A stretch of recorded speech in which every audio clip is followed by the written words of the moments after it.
ಬನ್ನಿ ಸ್ನೇಹಿತರೆ, ನಮ್ಮ ನಮಸ್ತೆ ಹಿಂದೂಸ್ತಾನ್ ಹಿಂದಿನ ಎಪಿಸೋಡ್ಗೆ ಎಲ್ಲರಿಗೂ ಸ್ವಾಗತ ಸುಸ್ವಾಗತ.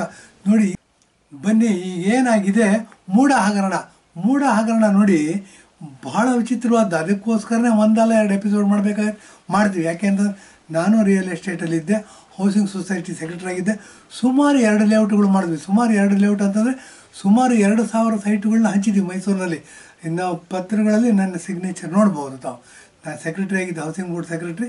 ಹಾಗಾಗಿ ರಿಯಲ್ ಎಸ್ಟೇಟಿನ ಕೆಲವು ಆಂತರಿಕ ವ್ಯವಹಾರಗಳು, ಬಾಹ್ಯ ವ್ಯವಹಾರಗಳು, ಲಂಚ ಹೇಗೆ ನಡೆಯುತ್ತೆ ಅನ್ನೋದ್ರ ಬಗ್ಗೆ ಸಪರೇಟಾಗಿ ಎಪಿಸೋಡ್ಗಳು ಮಾಡ್ತೀವಿ.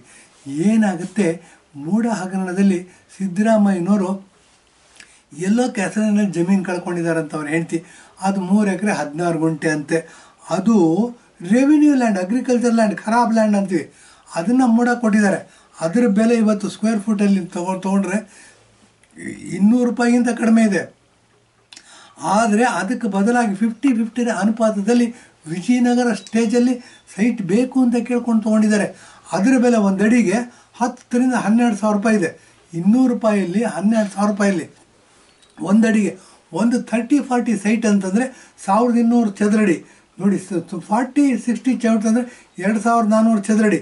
50-80 ಅಂತಂದರೆ 4000 ಚದರಡಿ. ಅಂದರೆ ಎಷ್ಟು ಕೋಟಿಗಟ್ಟಲೆ ಆಗುತ್ತೆ.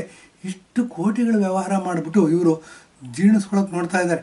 ಈಗೇನೋ ಕಾಂಗ್ರೆಸ್ಸು ಹೈಕಮಾಂಡ್ ಬಿಟ್ಟಿದೆಯಂತೆ. ಅವರು ಏನು ಮಾಡ್ತಾ ಇದ್ದಾರೆ, ಬೇರೆ ಮುಖ್ಯಮಂತ್ರಿನ ಆಯ್ಕೆ ಮಾಡೋದಕ್ಕೆ ಪ್ರಕ್ರಿಯೆ ಪ್ರಾರಂಭ ಮಾಡಿದ್ದಾರೆ ಅಂದ್ಬಿಟ್ಟು ಇವತ್ತಿನ TV ನ್ಯೂಸ್, ಪೇಪರ್ ನ್ಯೂಸ್ ನೋಡ್ತಾ ಇದ್ವಿ. ಬೇರೆ ಮುಖ್ಯಮಂತ್ರಿ ಮಾಡ್ತಾರೆ ಅಂತಂದರೆ ಬನ್ನಿ, ಫ್ರಂಟ್ ಲೈನಲ್ಲಿ ಇರ್ತಕ್ಕಂಥವ್ರು ಯಾರು ಅನ್ನೋದು ಕ್ವಶನ್ ಬರುತ್ತೆ. ಫ್ರಂಟ್ ಲೈನಲ್ಲಿ ಇರ್ತಕ್ಕಂಥವ್ರು ನೋಡಿ, ಮಲ್ಲಿಕಾರ್ಜುನ ಖರ್ಗೆ ಅಖಿಲ ಭಾರತ ಕಾಂಗ್ರೆಸ್ ಕಮಿಟಿ ಅಧ್ಯಕ್ಷರು. ಮತ್ತು ಅವ್ರ ಮಗ ಒಬ್ಬ ಪ್ರಿಯಾಂಕಾ ಖರ್ಗೆ ಅಂತ ಅಂದ್ಬಿಟ್ಟು ಇದ್ದಾನೆ. ಪ್ರಿಯಾಂಕಾ ಅನ್ನೋದು ಹುಡುಗಿ ಹೆಸರಲ್ಲ, ಜ್ಞಾಪಕ ಇಟ್ಕೋಬೇಕು, ಹುಡುಗನ ಹೆಸರು. ಅವನ ಮಗ ಆತ ಬುದ್ಧಿವಂತನ ಹೌದು. ಬೇಕಾದಷ್ಟು ಕ್ರಾಸ್ ಕ್ವಶನ್ಗಳು ಹಾಕ್ತಾರೆ. ಮೆಣಸಿನ್ಕಾಯಿ ಇಟ್ಟಂಗೆ ಆಗುತ್ತೆ ಅಧಿಕಾರದಲ್ಲಿ ಇದ್ದವ್ರಿಗೆ. ಅದು ಬೇರೆ ವಿಚಾರ. ಬನ್ನಿ, ಏನಾಗುತ್ತೆ ಅದು ಬಿಟ್ಬಿಟ್ಟು ಇನ್ನು ಟವಲ್ ಹಾಸಿರೋರಲ್ಲಿ ಜಿ ಪರಮೇಶ್ವರ್ ಅಂತ. ಜಿ ಪರಮೇಶ್ವರ್ ಅವರು ನಮ್ಮ ಪ್ರಕಾರ ಕಾಂಗ್ರೆಸ್ ಐನಲ್ಲಿ ಮುಖ್ಯಮಂತ್ರಿಯಾಗಿ ಲಾಯಕ್ಕಿರೋರು. ಯಾಕೆ ಅಂತಂದರೆ ಅವರು ಕರ್ನಾಟಕದ ಕಾಂಗ್ರೆಸ್ ಅಧ್ಯಕ್ಷರಾಗಿದ್ದರು. ಅವರ ಅಧ್ಯಕ್ಷತೆಯಲ್ಲೇ ಕಾಂಗ್ರೆಸ್ ಅಧಿಕಾರಕ್ಕೆ ಬಂದಿದ್ದು.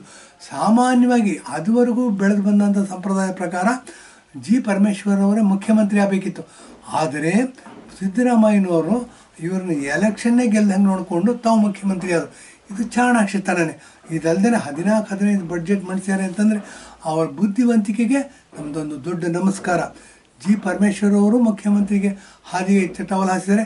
ಇದಲ್ಲದೆ DK ಶಿವಕುಮಾರ್ ಅವರು ಏನು ಮಾಡಿದ್ದಾರೆ, ಬಹಳ ಚೆನ್ನಾಗಿ ಇದಾಗ್ತದೆ, ಆಟ ಆಡ್ತಾ ಇದ್ದಾರೆ. ಚೆಸ್ ಆಟ ಇದು.